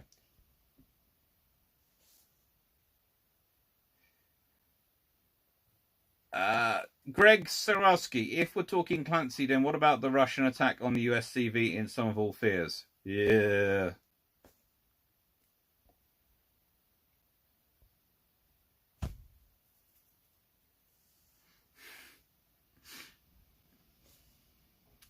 Let's see. Banholm, have you seen Codename Snake Eyes, and shouldn't they make a modern take on it again? No, I don't think I have seen that one, but, you know, could be me not remembering. I've seen a lot of movies. I do watch them quite often. Me and Netflix are good friends.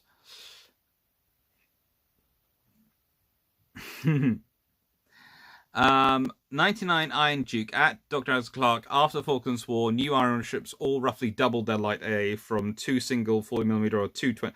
I think it was 2 single 30mm or 20mm they had mostly had.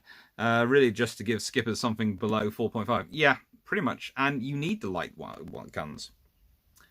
Ben Gregon, at Dr. Alex Clark, my reason for suspecting the flywheels is that with any energy storage, sudden discharge is always a risk, and battery capacitor storage in the event of water on boarding is a bad end. It could definitely be interesting, but I have a feeling the flywheel, as much as I can understand the flywheel as a source, I have a feeling that would be considered too rudimentary and they'd be worried about various issues. I know how useful the flywheel is, I do agree, but I don't think so. I think they will go... I think if they go for anything, they will go for batteries. I know.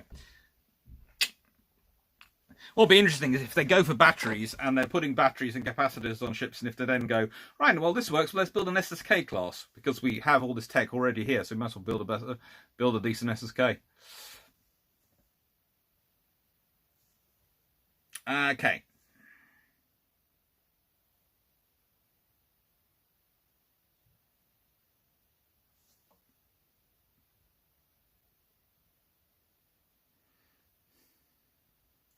Brooke Pale, hello from sunny Ohio. Hello.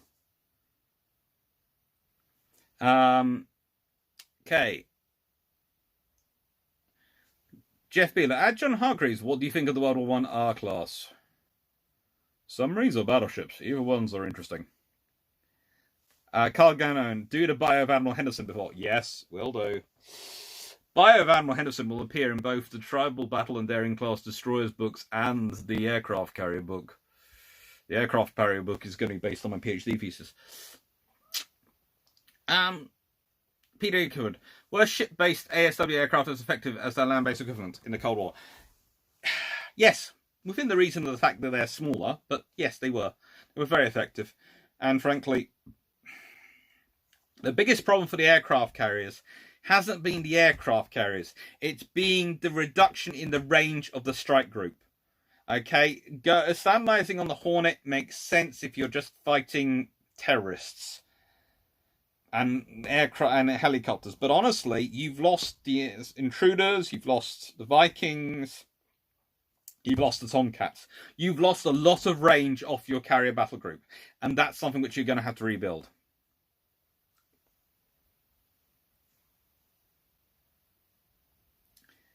Raphael 1981, mind describing your research on engines in 3 sentences or 30? Right, basically. So, what I found very quickly was that the engines which got the most development of aircraft engines in the 1920s and 30s were the engines which could also be used in boats, torpedo boats. And it tended to be that the reason was because the Royal Navy's funding of torpedo boat and small boat engine development was actually more consistent than the Air Ministry's funding of aircraft engines. So if you wanted to get a consistent supply of money coming in for your engine development, you tended to go around the Royal Navy torpedo boat route and the torpedo ships, and the Royal Navy would have consistent funding coming through, and those engines then get used for aircraft. So I was looking at it from the aircraft, thinking it must be the aircraft first, but actually no, they seem to be... So aircraft are powered by torpedo boat engines, rather than torpedo boats are powered by aircraft engines in that one front. But most of the engines, conversely, getting funded by torpedo boat development, but then get used in aircraft first. Sorry to Colin's dad. Sorry to hijack this chat, but I'm curious. Where's everyone located, and what kind of weather have you had last week? I don't know about you, but snow in May is just weird. I'm in the UK, and it's gone from bright sunny to currently grey and windy as anything.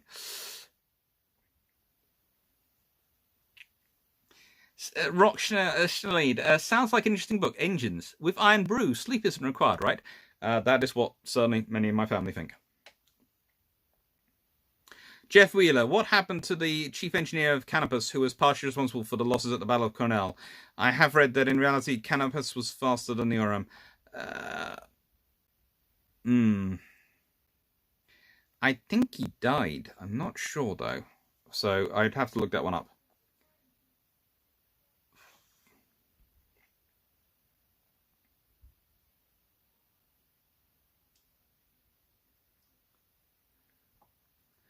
Night Heron Production, hypothetical. Could a forward-thinking RN during the 1930s have incentivized shipping companies to build cargo ships? Then the middle World War could be turned into escort carriers, thinking US roadkill. They could have done. They could have also built more RFA tankers themselves. The Dale class, considering how quickly they're converted to landing ship gantries, I think could also, if there had been enough available, would certainly have been converted to escort carriers as well. Tis fanciful. High-capacity flywheels are actually really efficient and can store a lot of power. They are heavy and you don't want them being thrown about. If one breaks, it would nasty in a ship. Yeah, I know how good flywheels are. I do agree flywheels are excellent, but as I said, I think it's probably going to be batteries. Also, the thing is with batteries and capacitors, you can break them up and store them around the ship far easier, so you can cram into little spaces all around the ship. So it's more likely you can modernize existing designs that way.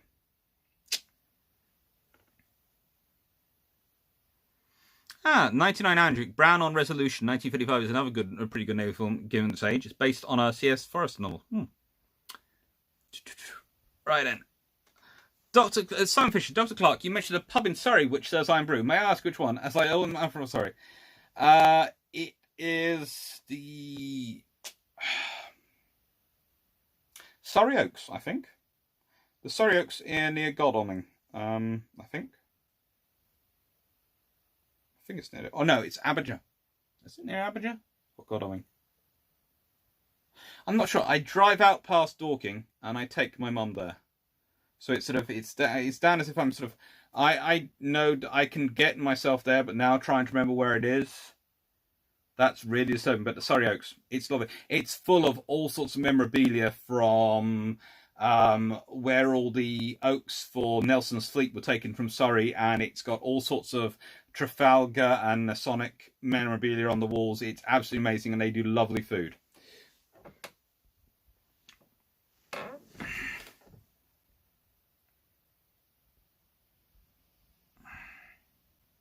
Doctor Doctor, do you think the PTMTB were misused during World War II? I think they were used about as well as they could be, honestly. About as well as they could be. I've got well behind on the questions again.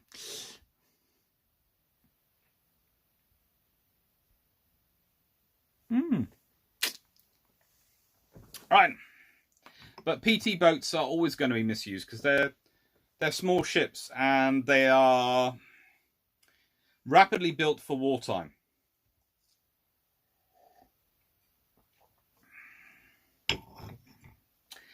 So, but they don't get as much practice therefore in peacetime because their numbers increase so much. I also highly recommend the Checkers pub in Walton on the Hill, just past Tadworth, and that's a very nice place as well.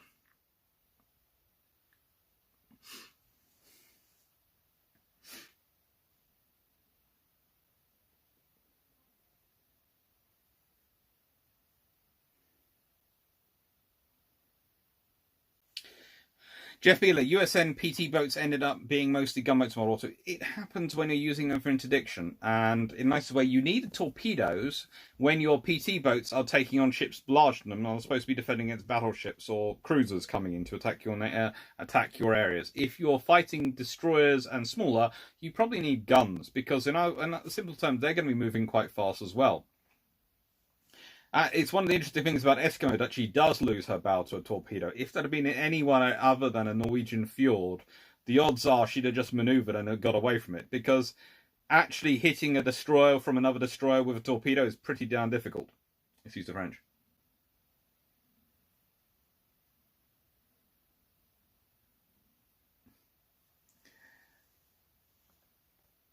Simon Fisher, I know that one quite well. The amateur hatch just...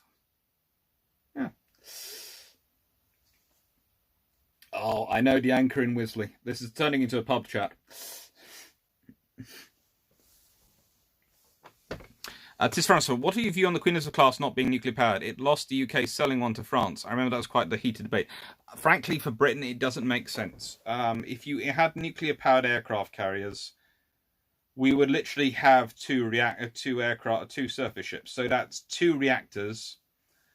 We'd have probably had to get Rolls-Royce to build a version of their small nuclear reactor for our aircraft carriers, because we couldn't have bought the American one or the French one for national status reasons. So the Rolls-Royce small powered reactors will be being used, and we literally have 2 ships. We'd have to establish all that logistics, all that line for it.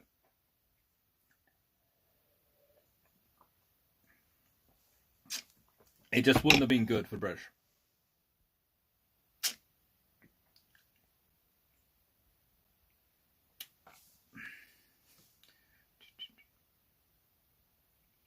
Jeff Beeler, have you ever made it to Haida? Good place for a book launch. I haven't made it to Haida. It's one of the things. HMCS Haida in Hamilton and HMAS Vampire sitting in Sydney are 2 of my dream places to visit. And I haven't made it to either yet. So it's on my list. And it would be a great research trip for me. But, you know, I'm an early career researcher, so I've never had that sort of kind of money. That's professor money, those trips.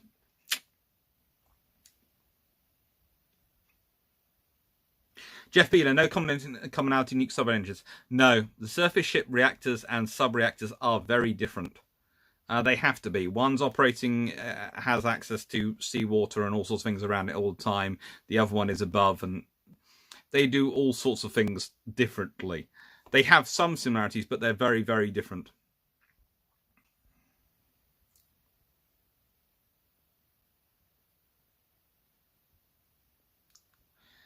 Trent Duncan, plan question. How can China afford the fuel to run a carrier fleet?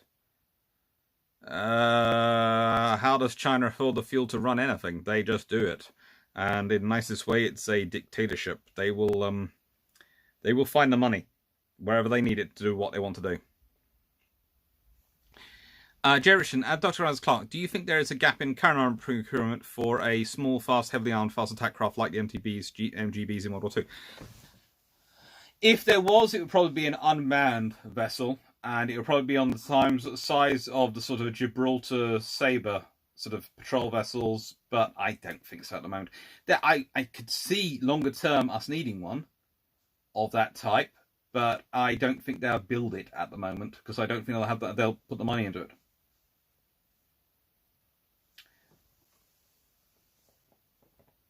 99 Andrew, HMCS Sackville is the last Flower class of a Corvette, I believe. She is. She definitely is. Strub, Doctor, can you explain different types of enlistments during World War II, i.e. hostile only? Well, there's the regulars, who are enlisted for for life, for normal service. And then there's pretty much the hostilities only enlistments who volunteer. And then there's the ones who are called up for national service. That's your 3 types. 2 of them are voluntary, 1 of them's technically compelled. Usually you quickly transferred from this one to this one, if you could. And pretty much the difference was not really so much in pay or rank, but in chance of promotion. These ones will be, the regulars will be promoted first and fastest, and were given a long-term training because they're going to be staying post-war. These ones and these ones would get usually far less likely to get promoted.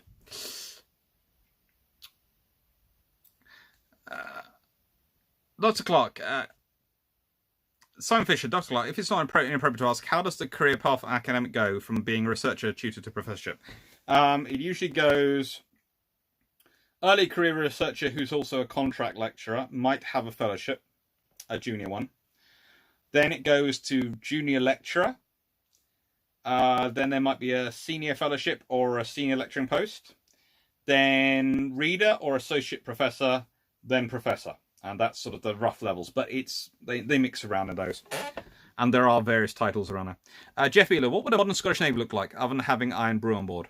Well, I think the Royal Navy has Iron Brew on board as well. But I certainly has been on every single ship I've been on. What would a modern Scottish Navy look like? Not that big. Probably look at the Irish Navy. That's probably what the modern Scottish Navy would look like.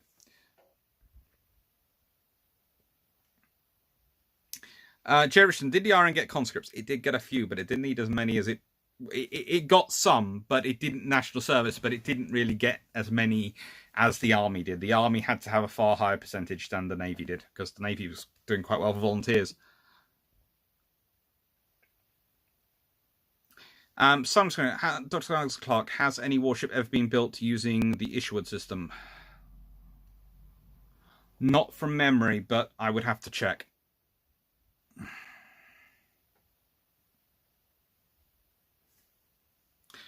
Jeff Beeler, 99 Iron Duke, I saw one article that said 2 Type 23s. There are always claims that that's what they would get from the Royal Navy, but I honestly can't understand why they'd want 2 Type 23s. Why would they? They probably want more River class. 2 Type 23s sounds like a very expensive thing for their Navy to have, to use. Are they going to be doing anti-submarine warfare? They might, maybe 2 of the general purpose ones, but I don't think so. Right.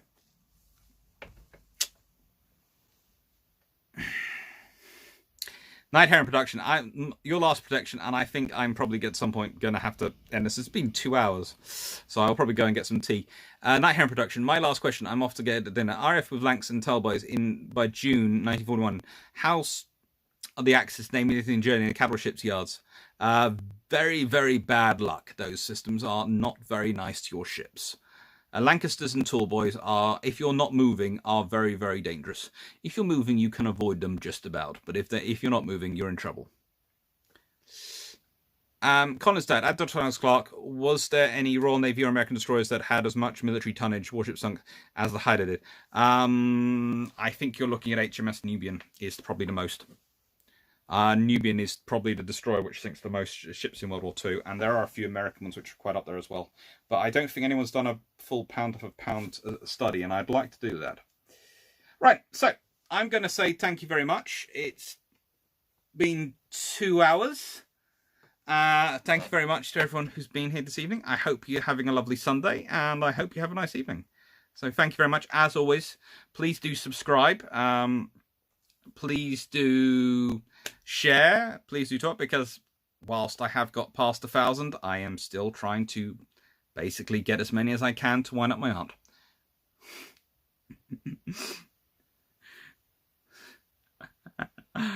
Thank you, and thank you everyone. And remember, on Tuesday, I am just going to check. Tuesday's one is